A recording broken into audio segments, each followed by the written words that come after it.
Bom, boa noite, pessoal. Essa é a Rádio ECEL, é a Rádio de Estudos da Consciência Livre, ok? E também um abraço aos meus amigos lá do grupo GCEL, né, que é um grupo de estudos da consciência livre. Enfim, lá a gente posta muita informação e nós também temos grupos de estudos às segundas-feiras, ok? Bom, agora então vamos ao nosso convidado de hoje, né, que é o Jevaer. Ele é jornalista especialista em ufologia. É presidente do Centro Brasileiro de Pesquisas de Discos Voadores, a maior entidade do gênero do Hemisfério Sul, e editor da revista UFO desde a sua fundação, isso há 30 anos. Então hoje nós vamos seguir este nosso bate-papo para algo assim bastante concreto, na medida do possível, claro. As pessoas já estão muito cansadas de tantos desvios e blá blá blá por parte até dos ufólogos, né, e do governo principalmente. Eu acho, né, que já não cabe mais nos tempos de hoje os militares ficarem ocultando, então a posição do governo também fica meia restrita, né? E aí eu quero saber qual a real colaboração que o governo tá nos passando, em passar essas informações para a população e até para a própria ufologia, né? Porque vocês dependem disso, né, o Jevaer. Boa noite, Jevaer. Boa noite, Suzana. É um prazer estar no teu programa. Muito obrigado pelo convite.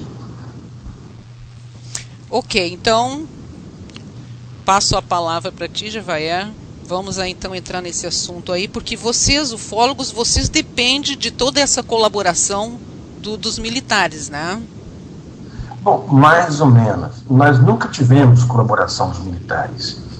Nós estamos tentando mostrar aos militares que os ufólogos brasileiros têm capacidade de fazer um bom trabalho investigativo e precisam da estrutura das Forças Armadas.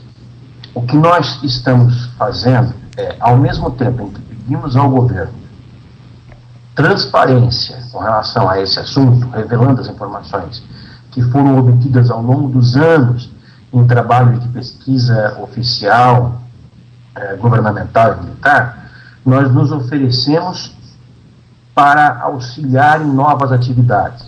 Nós reconhecemos que o fenômeno UFO chegou num nível de maturidade muito alto, a situação é bastante séria e no mundo inteiro as autoridades já estão vendo dessa maneira. Não é possível que não se veja assim aqui no Brasil. E se vê. As autoridades brasileiras sabem que esse é um tema sério. E nós supomos que seja possível que as autoridades entendam a necessidade de se pesquisar isso de uma maneira integrada com a comunidade civil de investigadores e com a sociedade. Os ufólogos têm uma paixão por esse assunto, uma obstinação, um tesão por isso, mas não tem estrutura, falta praticamente tudo para eles, ao passo que para os militares, que devem ir atrás desse tipo de informação, há estrutura, há meios diversos desse trabalho ser realizado. Então, o que se busca é uma união dessas duas coisas. A estrutura já presente, existente nas Forças Armadas, notadamente na aeronáutica, que é a que mais tem se mostrado receptiva aos nossos pedidos, e a obstinação dos ufólogos em ver esse assunto divulgado para a sociedade. Eu não diria esclarecido, porque talvez a gente não venha esclarecer o fenômeno UFO nunca, ou pelo menos não tão cedo. Esse é um tema extremamente controverso, extremamente complicado. Os UFOs existem, os escadores existem, são naves que vêm de outros planetas, que foram idealizadas, construídas, são pilotadas por seres mais avançados, mas que não se deixam mostrar, e quanto mais nos aproximamos deles, mais difícil fica entendê-los, por incrível que pareça. Isso é algo que deduziu ufólogos muito antes de nós, como o próprio Joseph Allen Hynek, um dos pioneiros nesse segmento, ou o Dr. Jacques Vallée. Todos eles entendem que quanto mais próximo você fica do fenômeno UFO, parece que mais difícil é atingir o seu âmago. Mas nós estamos tentando. E hoje, como há essa necessidade de esclarecimento da sociedade, de transparência, para que as pessoas saibam sobre isso, nós, os ufólogos civis, oferecemos a nossa força de trabalho ao governo, às Forças Armadas, para juntos fazermos mais. Fazemos pesquisas mais profundas e esclarecemos a sociedade. Aliás, essa, Suzana, é uma das condições que nós achamos fundamental. Os ufólogos entram nessa parceria, com a mente aberta e com a ideia de que tudo aquilo que for alcançado através desse trabalho, dessa parceria, deve ser comunicado à sociedade. Esse é o objetivo principal que nos pauta, por exemplo, a revista UFO e todos os seus integrantes. E são eles justamente que compõem a Comissão Brasileira de Ufólogos, que está fazendo essa aproximação dos militares.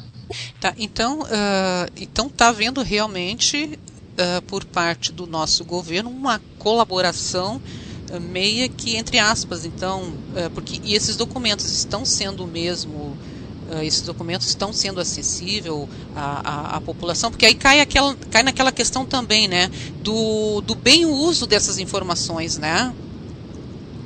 Olha, o governo brasileiro está se mostrando excepcionalmente transparente com relação a isso. Eu só digo que não há ainda aquilo que nós buscamos, não foi alcançado ainda, que é esse grupo de trabalho misto entre civis e militares. Mas o governo brasileiro demonstrou muita maturidade quando, de 2007 até 2011, começou a liberar documentos que comprovam investigações realizadas pelos nossos militares nos anos 50, 60, 70, 80, 90. Esses documentos estão liberados, hoje estão no Arquivo Nacional. Você sabe que a revista UFO, através da Comissão Brasileira de Ufólogos, fez uma campanha chamada UFOS, Liberdade de Informação Já, que pretendeu pedir ao governo que abrisse seus arquivos. E o governo foi sensível a isso. O governo abriu, mas claro, abriu parte dos seus arquivos, abriu apenas 4.500 páginas. E eu, particularmente, imagino que deva existir pelo menos 10 vezes mais do que isso. Né? Agora, a cada ação dos ufólogos, o governo entra com uma reação. Por exemplo, ao longo desta campanha do movimento UFOS, Liberdade de Informação Já, nós tivemos vários passos, várias iniciativas. A última delas ocorreu durante o 4º Fórum Mundial de Ufologia, que a revista UFO realizou em Foz do Iguaçu em dezembro do ano passado.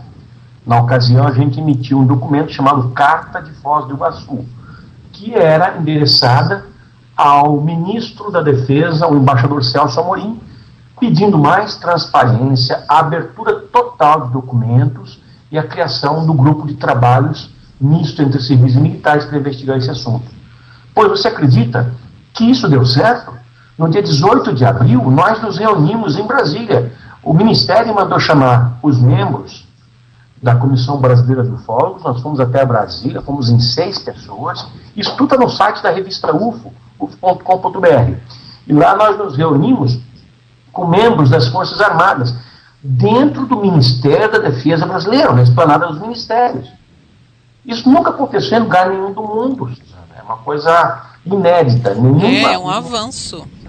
Aconteceu. E nós conseguimos isso aqui. Então, se nós vamos pensar positivamente, nós temos tido a resposta do governo numa boa medida. Claro, o governo não vai chegar para nós e falar assim, olha, Joé, senta aqui, entra e toma conta aqui dos arquivos. Ou o Fernando Ramalho, ou o Thiago Tiquete, ou o Marco Petit, nenhum de nós. Não vai ser assim. A coisa vai sempre ser feita a conta-gotas. Por quê? Na essência, o fenômeno UFO ele é um assunto de segurança nacional. Tá? Ele é e sempre vai ser. Os militares, eles sentem uma certa resistência em revelar o que eles sabem, e o que eles sabem diz respeito, por exemplo, a perseguições aeronáuticas, coisas do gênero, né? Detecções por radar, etc. E essa resistência existe porque o pensamento militar é o seguinte: aquilo que o militar não explica, não compreende, ou pior ainda, que não controla, ele não admite que existe. E o fenômeno UFO é justamente tudo isso. Eles não compreendem, eles não conseguem explicar e muito menos controlar. Então é muito complicado, por exemplo, a aeronáutica chegar e emitir uma declaração pública dizendo, tá, ok, os ufólogos pediram, a gente vai concordar e vai afirmar que a gente sabe que discos voadores existem. Porque a pergunta número 2, que vai vir por parte da população e da imprensa é, sim, e de onde vêm esses discos? De onde vêm essas noites? E a número 3, que querem esses seres? E a número 4, corresponde a um perigo para a sociedade brasileira? E essas respostas os militares não têm. Então, é muito complicado tomar uma posição com relação a isso de maneira oficial. E por isso, então, a coisa permanece dessa maneira. Porém, mesmo assim, se você for avaliar a transparência que o governo brasileiro está tendo, é notável. E isso é uma tradição do continente sul-americano, onde nós temos 5 países que já têm, alguns inclusive há muito tempo, organizações de pesquisas ufológicas oficiais. Imagine você, o Uruguai, aí no sul, tem desde 1979 uma instituição de pesquisas ufológicas oficial dentro da base aérea de Porto Lanza, que fica em Montevidéu. Estive lá, conversei com o comandante dessa instituição de pesquisas oficiais, que é o coronel Ariel Sanches. E o mesmo lá no Chile, onde o general Bermúdez, que eu também entrevistei, é o comandante do Centro de Estudos de Fenômenos Aeroespaciais, em Santiago, que é subordinado à Diretoria Geral de Aviação Civil do Chile, uma espécie de ANAC chilena. E assim você vai encontrar no Peru, e assim você vai encontrar no Equador, e desde 2010 para 2011 na Argentina. A Argentina tem a Comissão de Investigações de Fenômenos Aeroespaciais, que funciona também dentro da Força Aérea Argentina.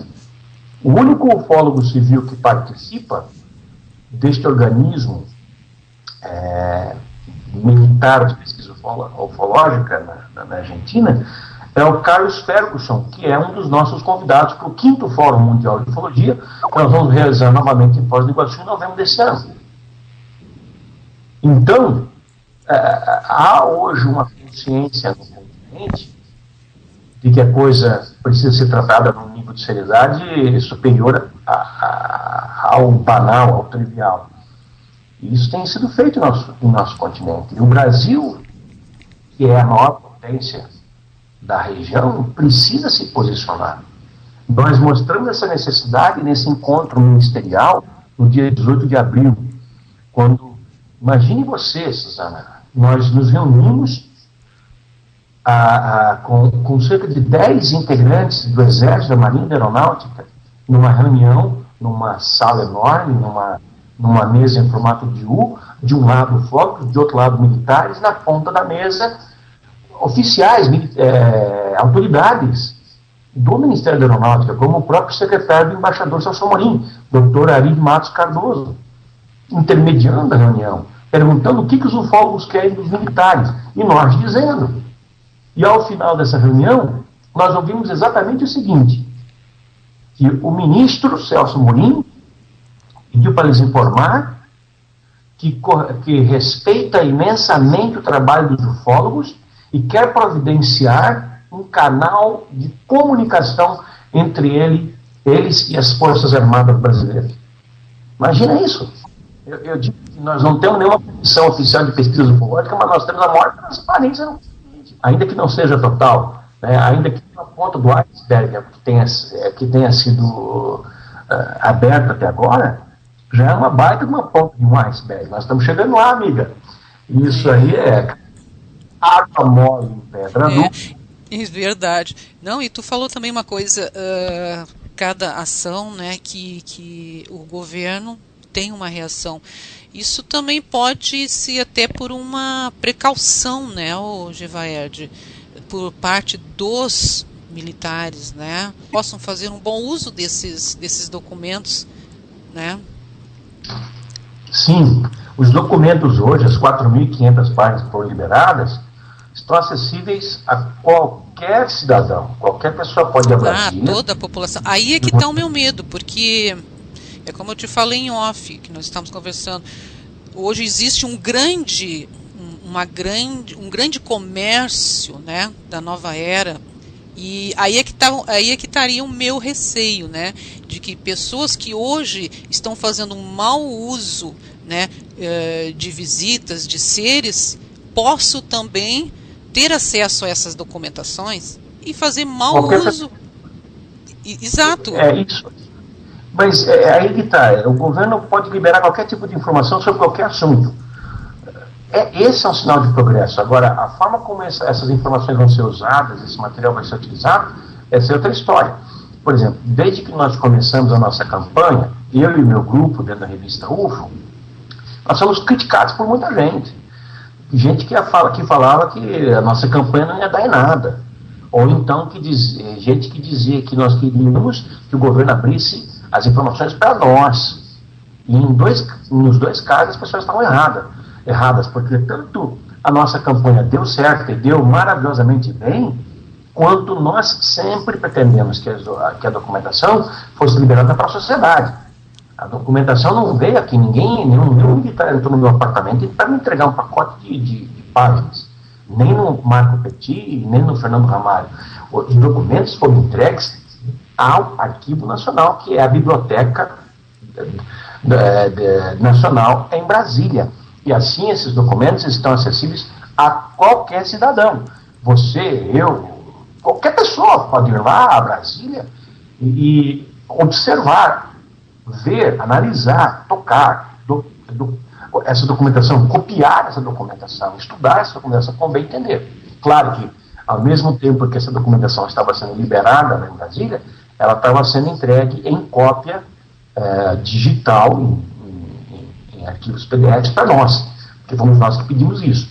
Mas tudo aquilo que veio para nossa mão foi para Brasília. E, claro, há também uma limitação. O cara não pode sair do Ceará, ou de Porto Alegre, ou de Mato Grosso, para ir lá para Brasília para analisar essa documentação. Então, a revista UFO colocou toda ela no seu site para as pessoas baixarem. ufo.com.br/documentos. ufo.com.br/documentos. A pessoa entra ali, tem 4.500 páginas de documentação que a pessoa pode baixar à vontade e examinar.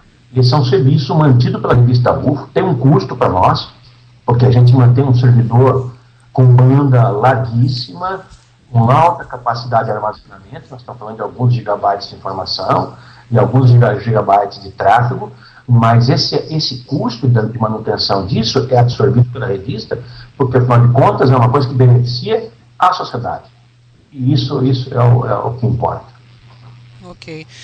Entrando agora dentro, falando agora diretamente dos extraterrestres, como o Brasil está sendo bastante visitado, Gevaerd, pelas suas pesquisas, porque nós temos aí a questão da Amazônia, né, que é onde tem o ar puro. Segundo pesquisas que eu, né, andei dando uma estudada aí, o ar puro tem alguma coisa a ver com a Amazônia ou é o estado todo? Não sei se tem alguma coisa a ver com a Amazônia em especial. O fenômeno UFO é randômico. O que quer dizer? Ele está em todo o planeta. As pessoas têm a impressão de que aparece mais no Brasil do que na Venezuela, por exemplo. Ou mais nos Estados Unidos do que na Itália, não. O fenômeno UFO está em todo o planeta. Né? Mas é evidente que essas civilizações que estão nos visitando, que para começo de conversa, têm diferentes objetivos entre si. Mas eles sabem o que está acontecendo nesse planeta. Então, pode ser mais atrativo observar mais de perto uma sociedade mais avançada ou uma cidade mais agitada como Nova York, por exemplo, como os nova-iorquinos vivem, em vez de de se deter numa cidade como Alvorada do Sul, por exemplo. Okay? Agora, eles estão por todos os cantos do planeta. Você pode ver discos voadores na selva amazônica, é um lugar que eu frequento muito, vou muito para lá, e converso com muita gente lá que tem experiências, como os discos voadores também estão sobre grandes cidades como Tóquio, Sydney, Madrid, Lisboa, Londres, Nova York, Los Angeles, Cidade do México, Santiago.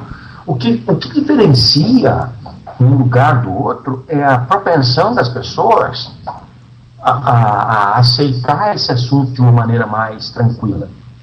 Por exemplo, no Brasil, é comum se dizer que Peruíbe, São Tomé das Letras, Varginha, Chapada dos Guimarães, são regiões visitadas majoritariamente ou mais frequentemente por discos voadores. Essa é uma verdade parcial. No frigir dos ovos, o que a gente observa é que nessas cidades já existe uma cultura por parte da população com relação a esse assunto. Por exemplo, você vai em Peruíbe, é muito difícil você conversar com alguém em Peruíbe que não saiba que Peruíbe é vista lá fora como um ponto de grande incidência ufológica. E é assim porque a própria população faz assim. Eu vou dar um exemplo mais claro. Suponha que um UFO apareça amanhã sobre a cidade, você está falando no Rio Grande do Sul, né? Então, pegar uma cidade aí, sobre a cidade de Nonoai. Nonoai é uma cidade como qualquer outra com relação a esse assunto. Então, vamos supor que apareça no centro de Nonoai. Todo mundo vê. Sai na imprensa.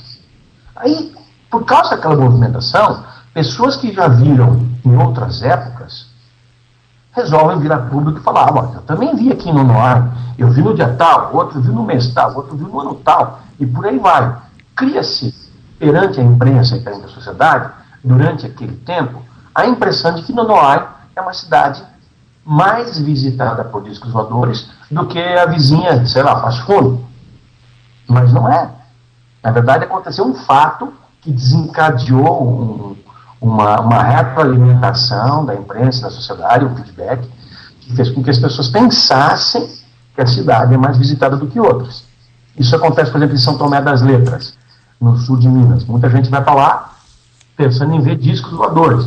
Bom, as pessoas vão lá para ver discos voadores. As pessoas vão lá para olhar para o céu. A chance de elas verem uma nave é muito maior de quem está em Porto Alegre agora e está dentro de um escritório, de uma casa, de um carro. Quem está ao ar livre, lá ou na Serra da Beleza, ou na Chapada dos Guimarães, na Chapada dos Veadeiros, ou em Alto Paraíso. Essas são regiões, por exemplo, do Cerrado, onde as condições meteorológicas são excepcionais, a visibilidade é muito grande. E as pessoas vão lá já com a intenção de olhar para o céu. Quem tem mais chance de ver alguma coisa? Quem está com a intenção de olhar para o céu ou quem está numa rodovia, dirigindo, ou está dentro de um carro, dentro do escritório, e apenas acidentalmente olha pela janela e vê um objeto. Então, são todas coisas que são relativamente explicadas.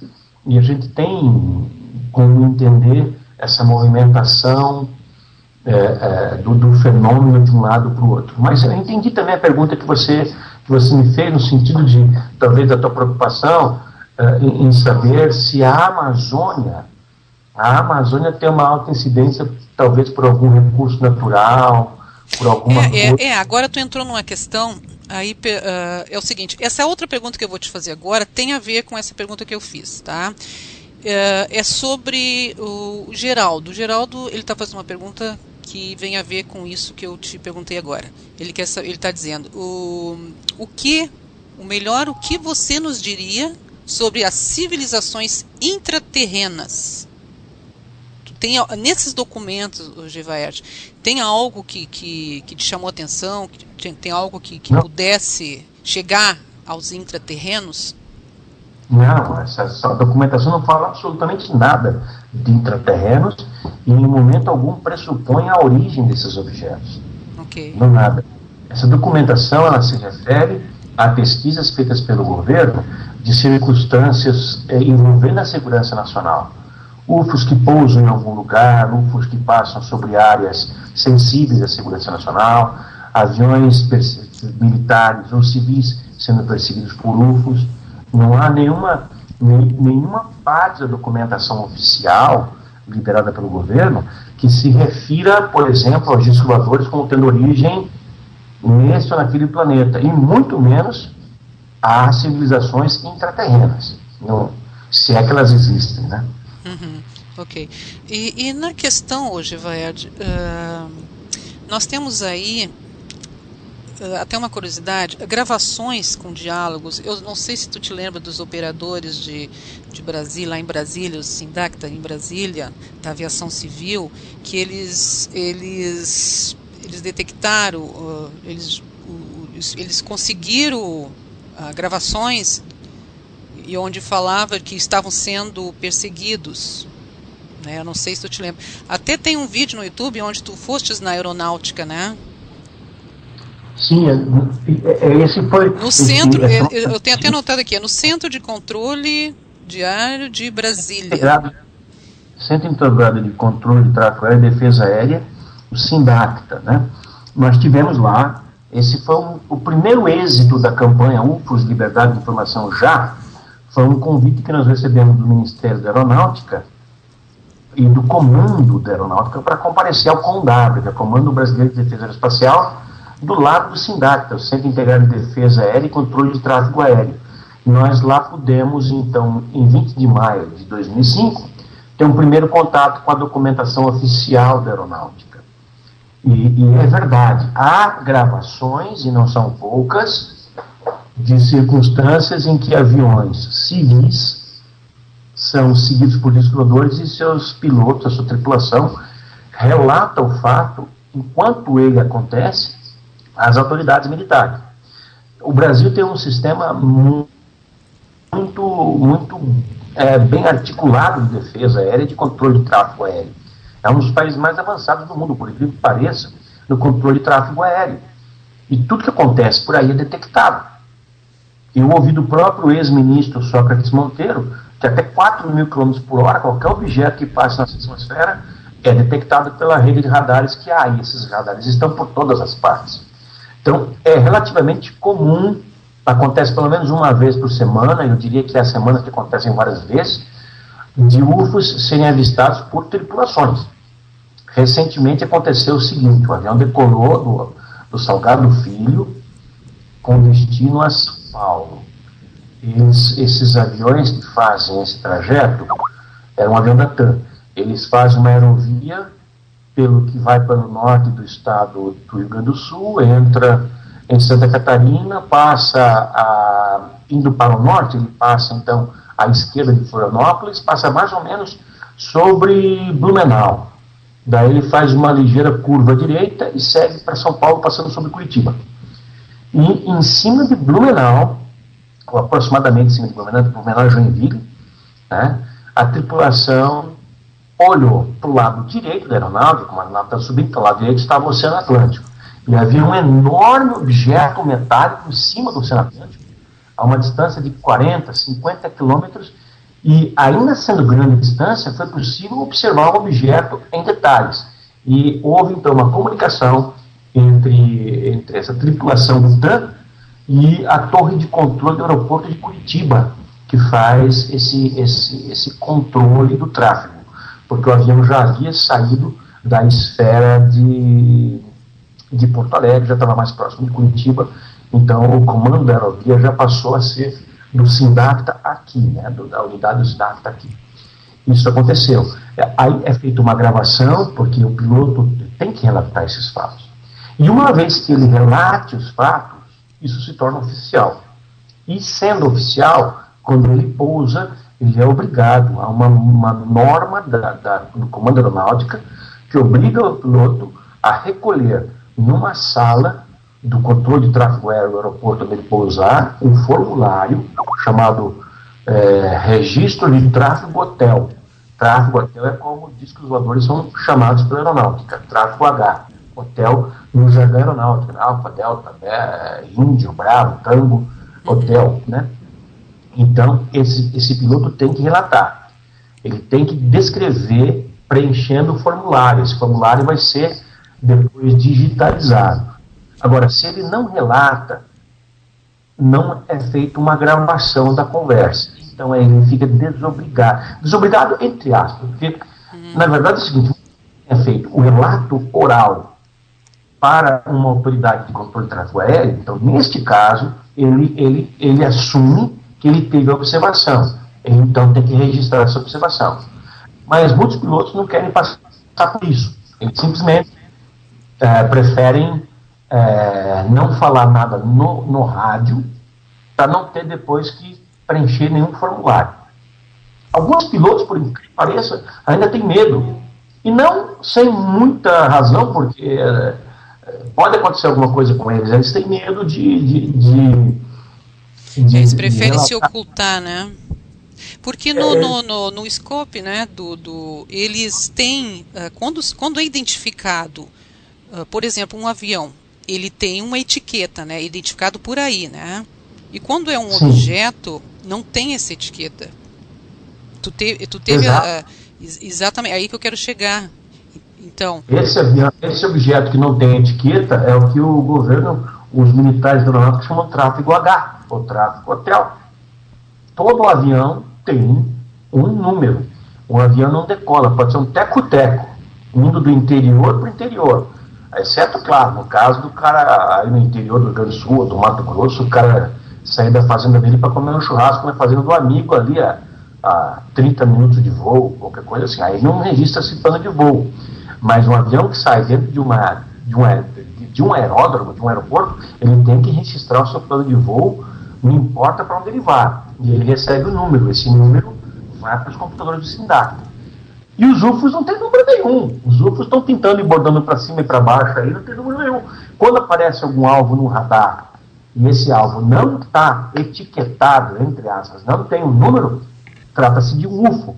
O que a gente chama de UFO, que os militares chamam de tráfego hotel. Exato, exatamente.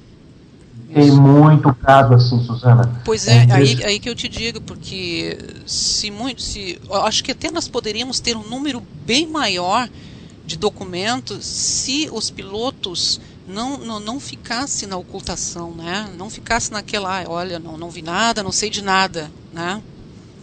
Sim, para isso eles têm que sentir o respaldo das companhias para as quais eles trabalham, né? E eles têm que sentir também que esse relato vai ser tratado com seriedade por parte da sociedade, da imprensa e dos ufólogos.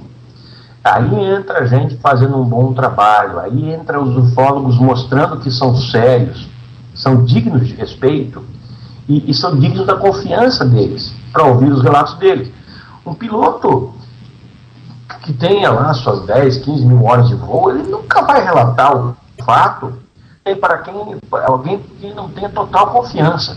Então os ufólogos têm que mostrar que vieram, os ufólogos têm que mostrar sua seriedade. E, no entanto, hoje, você sabe, a ufologia brasileira carece em muita parte de seriedade. Apesar de tudo que tem sido feito e dessa abertura que o governo está fazendo, uma abertura que está sendo feita em conta-gotas, porque a cada ação corresponde uma reação. A ação do ufólogo, o governo reage. Porque eles querem observar até que ponto nós somos preparados para receber uma carga de informação ou uma incumbência de atuar conjuntamente com militares na pesquisa desse assunto. Eles nos observam. Por exemplo, na liberação dos documentos que aconteceu de 2007 a 2010, dos documentos, como eu me referi há pouco, das décadas de 50, 60, 70, 80 e 90, documentos de pesquisas ufológicas. Por exemplo, a década de 80, que foi constituída de uns 1.400, 1.500 páginas de documentos, boa parte dessas páginas era porcaria, não servia para nada, era lixo, não tinha nenhuma utilidade. Mas no meio delas havia um documento importantíssimo referente à noite oficial dos UFOs do Brasil. Na minha avaliação, e os meus colegas da Comissão Brasileira de Ufólogos pensam da mesma maneira, aquilo ali foi um teste que os militares fizeram conosco. Eles jogaram um monte de lixo e uma pérola no meio, para ver se nós éramos capazes de ver algo brilhando no meio de tanta porcaria, entendeu? E claro que nós fizemos nosso dever de casa, nós analisamos milimetricamente cada página das 1.000 e poucas páginas que que foram liberadas com relação à década de 80. E no meio estava um relatório importantíssimo, um relatório da perseguição de UFOs por jatos da Força Aérea Brasileira em 19 de maio de 1986. Então, são testes que eles fazem, eles estão nos observando, estão vendo o que nós fazemos, se nós somos dignos de confiança, para avançarmos. A cada ação nossa corresponde uma reação do governo. Nós agimos certo, então nós vamos receber o que nós buscamos. Pensando por esse lado, né, até dá para entender, né? É por aí, porque você vê, tem tanta bobagem na ufologia brasileira, tanto aí, tem até seitas aí, falando de ETs esquisitos, exóticos, tanta coisa. Isso denigra a ufologia. Isso aí, pelo governo, é visto assim com enorme reserva. Exato, isso compromete muito o trabalho dos ufólogos, porque tem muita gente séria aí, muita mesmo. Gevad, eu tenho aqui 4 perguntinhas. Oi? Pode mandar. Eu tenho 4 perguntas aqui, são perguntas até bastante inteligentes, foram perguntas, gostei muito dessas perguntas. A primeira pergunta, vamos ver se tu tem algum conhecimento dessa pergunta, é a Suelen, tá? Ela está perguntando sobre o polêmico documentário Sereias, exibido pelo Discovery Channel. Na sua opinião, existe evidências suficientes sobre a existência dessas criaturas ou seria apenas mais uma fraude bem elaborada para fins de audiência? Na hipótese dessas criaturas existirem, haveria alguma relação entre elas e raças alienígenas ou até mesmo com os fenômenos OSNIs? Olha, Suelen, eu não sou a melhor pessoa para responder sobre isso. Eu não assisti o documentário, eu não tenho nenhuma informação sobre sereias, não sei se elas existem. Eu até assisti esse documentário, é muito interessante até. Infelizmente eu não assisti, então eu declino da pergunta, eu gostaria de poder ajudar mais, mas não tem informação. Então vamos para a segunda pergunta da Suelen. Sobre ufologia mística ou esotérica, onde seres alienígenas enviam mensagens através de um canalizador ou contato no intuito de alertar a raça humana sobre os riscos que corremos ou até mesmo nos ajudar a subir degraus na escala evolutiva ou espiritual, é possível encarar a ufologia dessa maneira ou deveríamos limitar-se apenas às questões científicas? Ainda nessa pergunta, qual a sua opinião sobre o comando Ashtar e os diversos comandos que vêm surgindo? Aí entra aquela questão que nós estávamos conversando, que eu te falei do comércio da nova era. Pois é. Infelizmente. Olha, então, na primeira parte da pergunta, eu diria que sim, completamente. É absolutamente possível se ver ufologia sobre esse ângulo. Entende? Eu já há muito tempo, eu milito na ufologia há 32 anos, eu já cheguei à conclusão de que o caminho científico de investigação do fenômeno UFO, ele por si só, ele é estéril. Assim como o caminho espiritual ou espiritualista da investigação ufológica, alguns diriam holística ou mística, também é muito complicado, porque é cheio de espinhos, é muito complicado você saber o que é verdadeiramente aproveitado nessa área. Mas ainda assim, considerando aquilo que é aproveitado nessa área, eu vejo que há uma possibilidade concreta de se trabalhar uma aproximação, uma investigação do fenômeno UFO sobre esses 2 ângulos. E é necessário, é importante que se veja isso. E eu diria até o seguinte, essas informações que esses ETs estão nos passando, de que nós corremos um risco grave de mau manuseio de forças nucleares. Isso não é uma coisa exclusiva da ufologia mística ou holística. Não. Nós tivemos, por exemplo, no Fórum Mundial de Contatados, que nós organizamos, a revista UFO organizou em Florianópolis, agora em junho, o capitão Robert Salas, dos Estados Unidos, da Força Aérea Norte-Americana.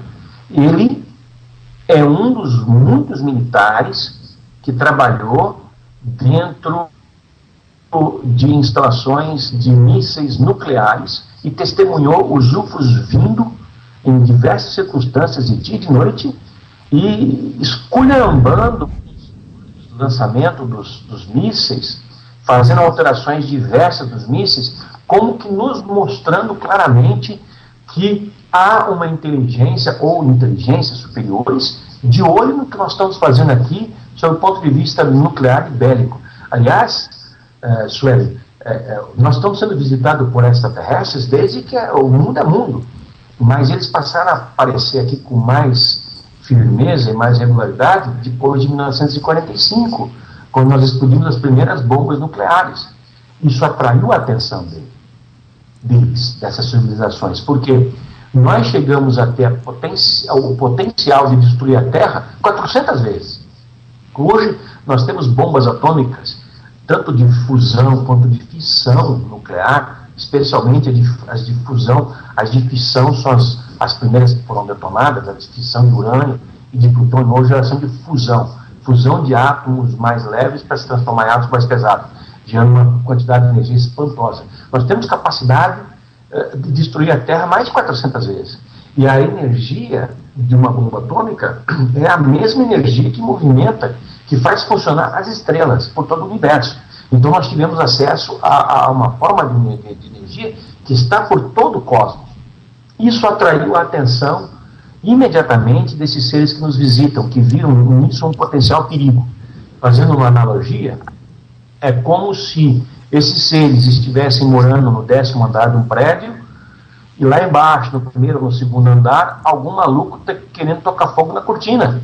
Tudo bem, o apartamento é do cara, o cara faz o que ele quiser, ele pode tocar fogo na cortina, só que ele pode tocar fogo, fazendo isso, ele pode tocar fogo no prédio inteiro. E quando cai em risco, quem mora acima, que não vai ter como se salvar. Então, é o equivalente a dizer, nós aqui manuseando energias tão potentes como a energia nuclear, nós podemos colocar em risco a estabilidade de uma parte do universo, do sistema solar, e assim afetar outras sociedades planetárias. Isso é um risco. Esse é um risco muito sério. Além do que, esses seres que nos advertem desses riscos também temem por nós mesmos. Temem que nós possamos provocar a autoextinção da nossa espécie, o que seria uma lástima, porque nós somos uma sociedade com 7 bilhões de seres humanos, num processo que pode nos levar ao desenvolvimento planetário pleno. Colocar isso em risco por conta de meia dúzia de malucos, ayatolás ou militares aí dos Estados Unidos, de Israel, da Rússia, realmente é muito perigoso. Então há outras sociedades planetárias observando o que nós fazemos aqui e prontas para intervir se for o caso. Ok. Eu tenho a pergunta da Sandra Casagrande. O Ministério da Fazenda prometeu revelar em junho documentos secretos de uma das maiores operações militares envolvendo objetos voadores não identificados no Brasil, a Operação Prato, de 77, que levou a Força Aérea Brasileira a verificar ocorrências extraordinárias no Pará. Produziu grande volume de material, em relatos, fotografias e vídeos, grande parte secreta até hoje.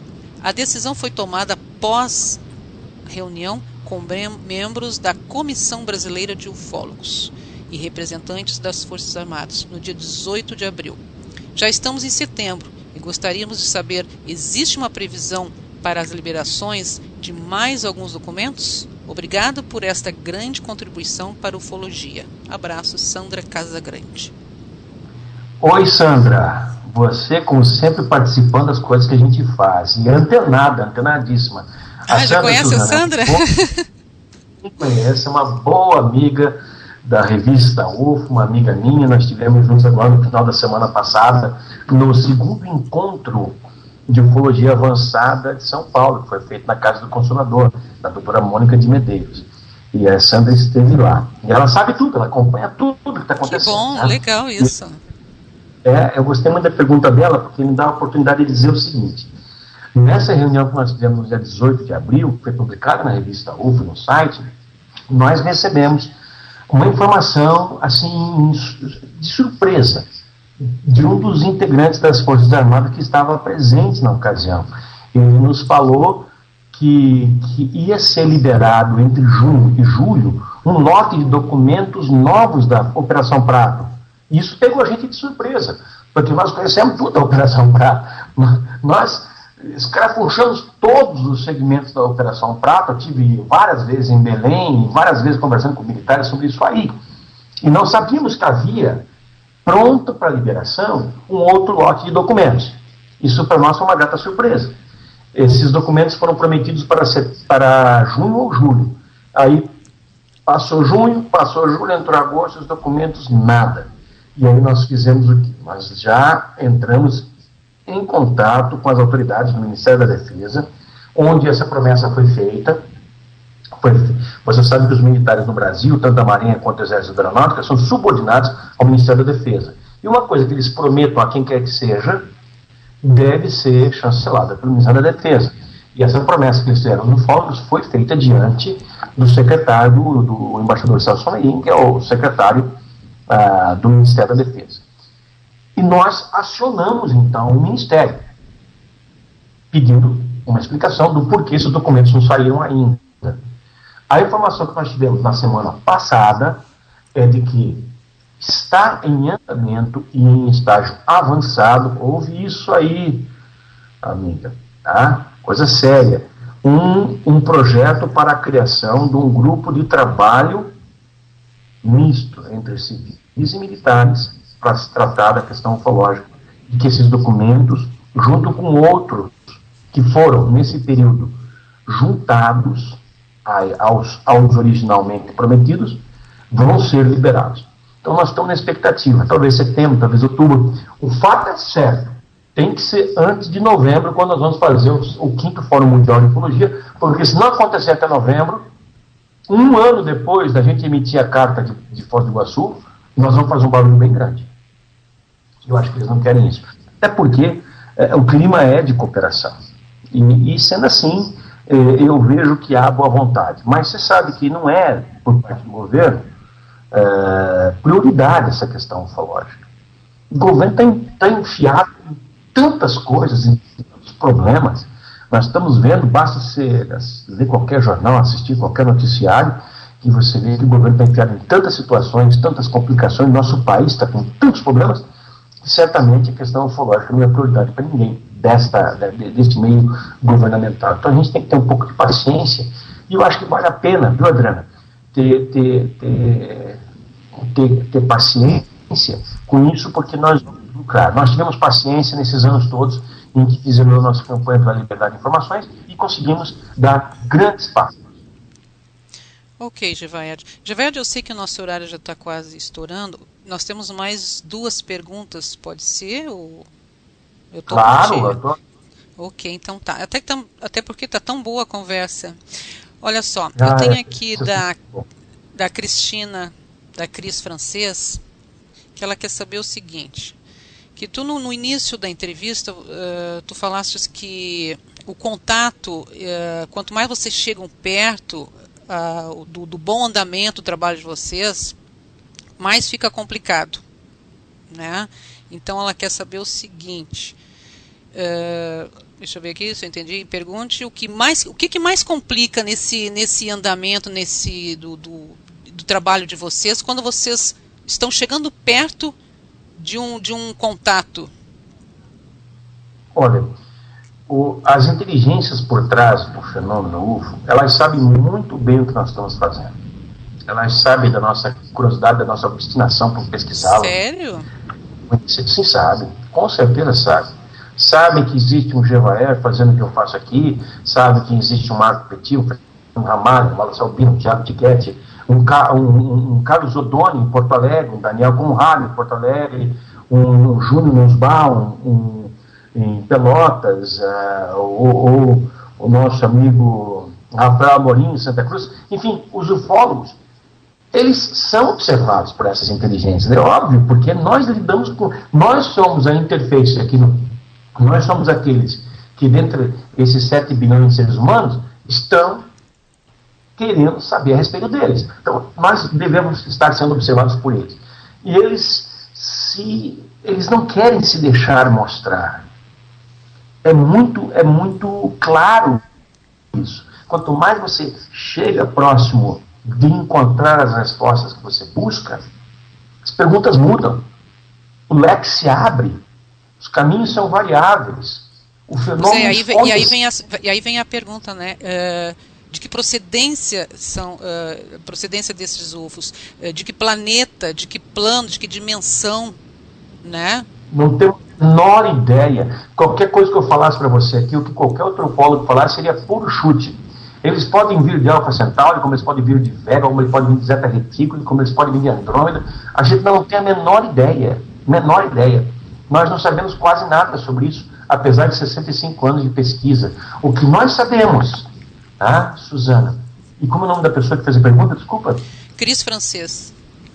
Cris Francês. O que nós sabemos, Cris, é que em 99,9% dos casos em que esses seres são vistos, seja dentro das naves, ou quando essas naves pousam, eles saem, ou quando eles vêm às nossas casas, nas abduções, em todas as circunstâncias, esses seres têm exatamente o formato humanoide. Em alguns casos, humano, exatamente como o ser humano.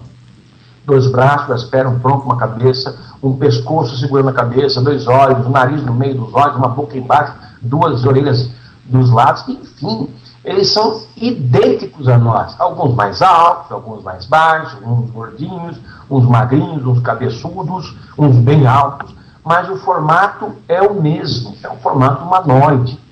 É óbvio que nós e eles temos algum tipo de parentesco, porque não é possível que seres que venham de tantos diferentes planetas, de tantas diferentes origens, sabe lá se eles se são planetas próximos, se são planetas distantes, nesta constelação ou em outras, quem sabe até em outras galáxias, quem sabe para chegar aqui precisa atravessar buracos negros, a gente não sabe, mas o fato é que eles vêm de muitas diferentes origens, e em todos os casos, se eles têm um formato humano, não tem muita lógica. Isso é óbvio que nós e eles temos a mesma origem. É como se quem quer que tenha nos criado, criou esses seres também.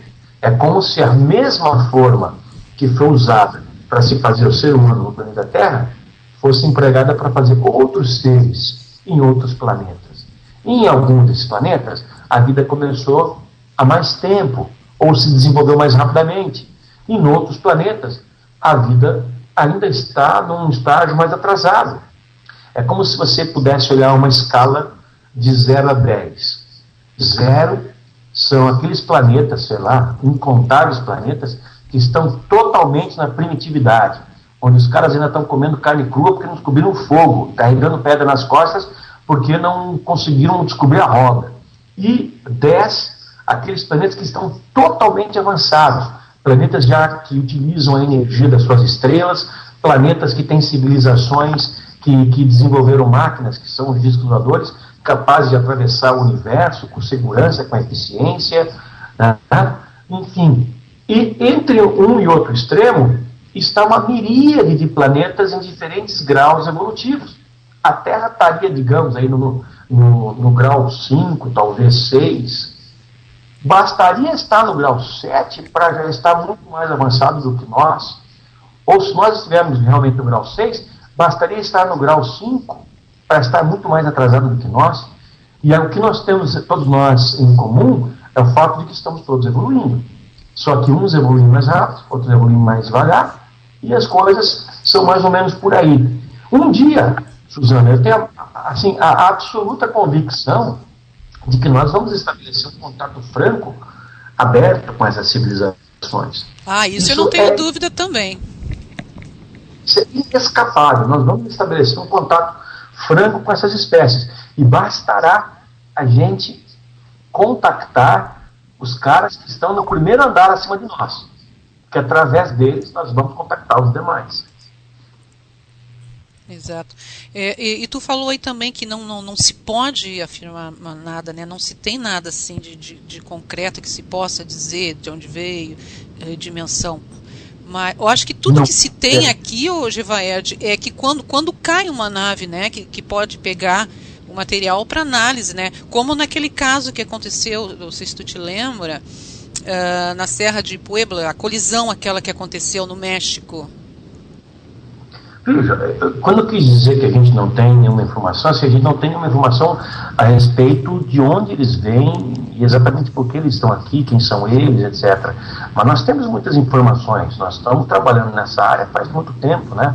Então os ufólogos do mundo inteiro já têm muitas informações, mas ainda assim nós não temos, é duro admitir isso, mas é verdade, nós não temos a resposta cabal para te dizer, olha, seguramente, Suzana, esses seres estão aqui por causa disso, ou por causa daquilo. Nós supomos que eles estejam por causa disso ou por causa daquilo, mas nós não temos, não temos como afirmar isso. Essa é a verdade. Como nós não temos como afirmar de que planeta eles vêm. Exato. Não adianta. Pode chutar à vontade, aí pode aparecer até o ET Bilu para falar as bobagens, não vai saber, não vai falar. Não tem como a gente dizer, vem do planeta tal. Não temos essa informação. Não temos. Não, e a Cris até está te agradecendo, ela está dizendo gratíssima pela resposta clara, que me ajuda a ficar mais esperta com os sonhadores canalizadores que falam tanta abobrinha. Bom, então agora... Como tem abóbora nesse mês? Mamãe, abobrinha? Como tem abóbora, tem quiabo, tem melancia, tem de tudo mesmo. A gente ouve cada bobagem. Por quê? Qualquer pessoa pode afirmar o que bem entender sobre ufologia, porque não há uma autorregulamentação do meio. Qualquer pessoa pode falar, qualquer pessoa pode chegar e falar, eu sou ufólogo. Aliás, nunca vi tanto ufólogo na minha vida quanto agora. Qualquer pessoa que acessa um site de vez em quando e leia um texto de vez em quando, já se considera um ufólogo. O e-mail do cara, zeufólogo@gmail.com.br. Eu canso de receber e-mail de pessoas que falam que é ufólogo. Peraí, quando eu comecei ufologia significava ir a campo, conversar com testemunhas, intercalar informações da literatura com informações que você próprio apurava, entrevistar pessoas, analisar locais. Isso é fazer ufologia, entende? Fazer uma busca por informações além da literatura e hoje, pior, além da internet. Mas as pessoas acham cômodo fazer ufologia atrás de uma tela de computador. Vai para a Amazônia encarar uma ufologia, vai para o Pantanal, vai para uma Serra do Mar, vai para qualquer região, basta ir. Não precisa, a pessoa não precisa nem sair, por exemplo, você está falando de Porto Alegre, a pessoa não precisa sair de Porto Alegre para o meio da Amazônia, basta a pessoa sair de Porto Alegre, andar 100 quilômetros, ela vai estar dentro de uma região de fazenda, de cultura, de pecuária, onde há peões, há pessoas, há moradores, há fazendeiros, cabanheiros, com inúmeras histórias extraordinárias para contar. Basta que se vá coletá-las. Isso é fazer ufologia. É ouvir as testemunhas. Nada, absolutamente nada, substitui um depoimento prestado por uma testemunha. Quando você olha essa pessoa nos olhos e você sente a emoção que ela tem ao te contar um fato que viveu e que muito provavelmente foi transformador e revelador para ela. Eu ouvi pessoas chorarem quando descrevem esses fatos que viveram. Isso sim, aí você sente o quanto esse fenômeno ele muda, ele transforma as pessoas. E é isso que é fazer ufologia. Muito bacana isso. Bom, então, estamos aí com o nosso tempo, então, a 1 hora de entrevista, estamos terminando. O Gevaer quer deixar uma reflexão aí para nós, para terminar o programa. Fique à vontade, quer falar do teu site.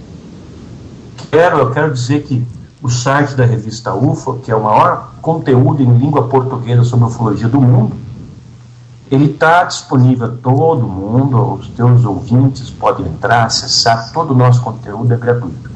E as pessoas que quiserem fazer alguma pergunta a mais, podem ir lá na área de perguntas e formular, quero falar com o editor, manda uma pergunta para mim que eu respondo. Eu prometo que eu respondo, eu posso demorar um pouquinho, porque eu tenho algumas dezenas de e-mails. Mas responde. Tá? Às vezes eu estou pegando um avião para algum lugar, eu vou escrevendo um monte de e-mails no avião, eu estou em algum lugar, estou num hotel, enquanto eu espero para fazer uma palestra, respondo um monte de e-mail, e aí mando, e assim eu procuro atender a todas as pessoas que me pedem alguma coisa, porque afinal é para isso que nós estamos aí, não é? Exato. A gente vai, à medida do possível, a gente vai respondendo tudo, até porque tu é uma figura pública, né, o Gevaer, então é muito compromisso, tremendamente compromissado, então o importante é que tu responde. E é um barato compartilhar informações. Eu adoro, acho uma delícia compartilhar informações. E eu digo para você o seguinte: o ufólogo que vive enclausurado no seu ambiente, na sua sala, no seu gabinete, e não reparte informações, esse não é um verdadeiro ufólogo. O ufólogo bacana, o ufólogo de verdade, é aquele que compartilha. Até porque, olha, não tem nada que substitui esse contato em que você pode mostrar aos outros aquilo que você descobriu ao longo dos seus anos de trabalho, de pesquisa. E olha, muitas vezes fazendo isso, você ouve das pessoas que são seus interlocutores, que estão te ouvindo ali, você recebe delas informações interessantes, inputs que podem aprimorar a tua análise do fenômeno. Então é muito bacana, e eu faço questão disso, eu adoro fazer palestra. Eu tive recentemente aí na Semana Ufológica de Porto Alegre, tenho muito bons amigos em Porto Alegre, o pessoal do GAIDU, o pessoal do MGU, o Movimento Gaúcho de Ufologia, gente séria, que faz um trabalho de qualidade, meu amigo Otônio, Daniel, Rafael Amorim, o Márcio, Júnior, né, pessoas muito sérias aí, que investigam esse assunto. Aliás, a ufologia, quando ela começou no Brasil, nas suas décadas aí para trás, ela teve um polo em Belo Horizonte, um no Rio, um em São Paulo, e um em Porto Alegre. Poderosíssimo polo de Porto Alegre, aí através do Coronel Schneider, do Vitor Soares, do Machado Carrion, do Luiz do Rosário Real, ufólogos que fizeram a história da ufologia brasileira aí do Sul. Gente muito valente e corajosa, que descobriu casos fascinantes por dentro desses pampas e revelaram a ufologia brasileira. Ok, muito bacana tudo isso, Givaerd. Agradeço muito e espero poder contar outras vezes, né, com a tua presença aqui na rádio. Ok? Estou à tua inteira disposição, vai ser um prazer muito grande, foi uma delícia estar aqui com você. E conte comigo, meu e-mail é a.j@givaerd.com, ou entra no site da ufo.com.br e clica falar com o editor e manda um e-mail para mim. Aguenta uns dias aí que eu prometo que eu respondo. Não, até legal o pessoal entrar lá na revista lá da UFO, lá, porque daí a gente já dá uma pesquisada e já aprende muita coisa. Tem tudo lá. Ok, então tá. Muito boa noite, Givaerd, e até a próxima. Muito obrigado e até a próxima. Tchau.